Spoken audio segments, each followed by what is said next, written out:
नमस्कार आदाब, मैं रज़ा अंसारी द इंडियन खबर पर आपका स्वागत है। किसानों से सरकार इतनी डर गई है कि एक दिन पहले से ही इंटरनेट व्यवस्थाएं बंद करने की बात कर ली गई है।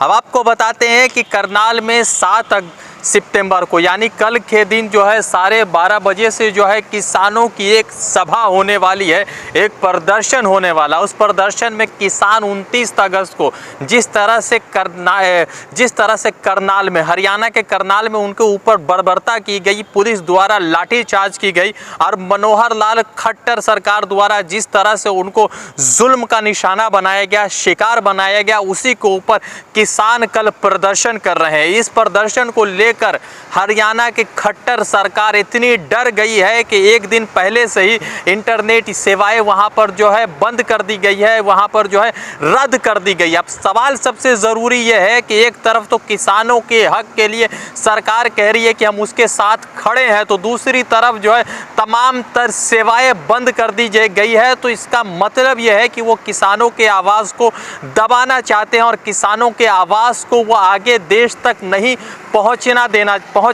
पहुंचाना चाहते हैं। अब सवाल यह है कि कल जिस तरह से 7 अगस्त को कल प्रदर्शन होगा और उससे पहले आपने देखा कि 5 अगस्त को जिस तरह से मुजफ्फरनगर में प्रदर्शन हुआ, जो भीड़ थी सरकार की सारी ईंट हिला चुकी है कि यह किसान प्रदर्शन, और सरकार कब किस वक्त हरियाणा की गिरेगी किसी को भी नहीं पता है। मनोहर लाल खट्टर जो किसानों को लेकर बात करते हैं, और हरियाणा के किसान देश भर में बड़ी संख्या में हरियाणा में किसानों की एक संख्या है और उसको आवाज़ को दबाने की कोशिश की जाती है। 29 अगस्त को हरियाणा के करनाल में किसान प्रदर्शन करते हैं। उस प्रदर्शन में जो एसडीएम होते हैं वो कहते हैं कि किसानों को मारकर उनका सर तोड़ दिया जाए, सर फोड़ दिया जाए। लगभग 15 से 20 किसान बुरी तरीके से घायल होते हैं और उसमें एक किसान की मृत्यु हो जाती है। उसके बाद करनाल के जो एसडीएम उसका ट्रांसफर कर दिया जाता है। मगर डर इतना है भारतीय जनता पार्टी में कि उस डर को लेकर इंटरनेट सेवाएं बंद कर दी गई और उसको लेकर लोगों ने सोशल मीडिया पर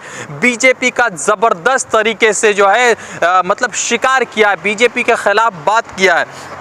आपको बताते कि दीप साधु लिखते हैं कि दीप साधु ट्विटर पर लिखते हैं कि 144 हरियाणा के करनाल में 144 लगा दिया गया है, वो इंटरनेट को बंद कर दिया गया है। और देश भर से कल जो किसानों का प्रदर्शन है उसके लेकर सरकार ने ये क्यों कदम उठाया। उसके बाद टैग किया internet blackout BJP, CNN, Gary Walia, BBC world, यूनान सेंट्रल, अल जजीरा, HRW। फिर उसके बाद लोगों ने क्या लिखा। उसके बाद कौर वॉरियर लिखती हैं कि why are you making Haryana the another Kashmir. आपको पता है कि 2019 से 5 अगस्त से लगातार कश्मीर में इंटरनेट सेवाएं कभी होती कभी नहीं होती, तो उसको लेकर कौर वॉरियर लिखते हैं कि किस तरह से हरियाणा को दूसरा कश्मीर बनाने की तैयारी में भारतीय जनता पार्टी लगी हुई है। उसके बाद एक और यूज़र किस तरह से लिखते हैं, कमल परीत फार्मर्स डॉटर लिखती है कि just in Karnal district administration has announce suspension of internet service. यानी कि उन्होंने कहा है कि किस तरह से किसानों के प्रदर्शन को लेकर इंटरनेट सर्विसेज को सस्पेंड करने का अनाउंसमेंट हो चुका है। कल इंटरनेट सर्विसेज 12:30 बजे से बंद रहेगी।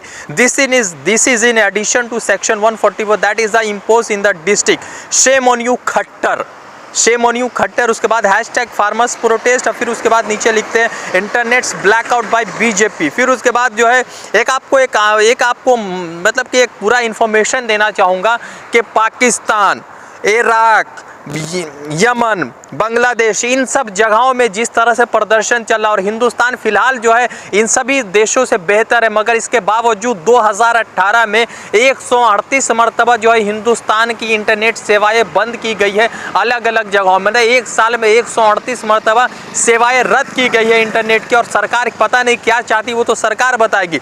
पाकिस्तान जो हमसे बहुत छोटा देश है, वहाँ पर 12 मरतबा, इराक में 7 मरतबा, यूनान में सिर्फ 7 मरतबा इंटरनेट सेवाएं होती। फिर उसके बाद एक व्यक्ति लिखते हैं Haryana government suspend internet in Karnal ahead of tomorrow किसान महापंचायत, डरपोक खट्टर। एक हीरा हृदय सिद्धू लिखते हैं। फिर उसके बाद और कुछ लोग लिखते हैं कि farmers protest, internet blackout by BJP, high condemn this shit done by BJP. ये शुभजीत घोष लिखते हैं।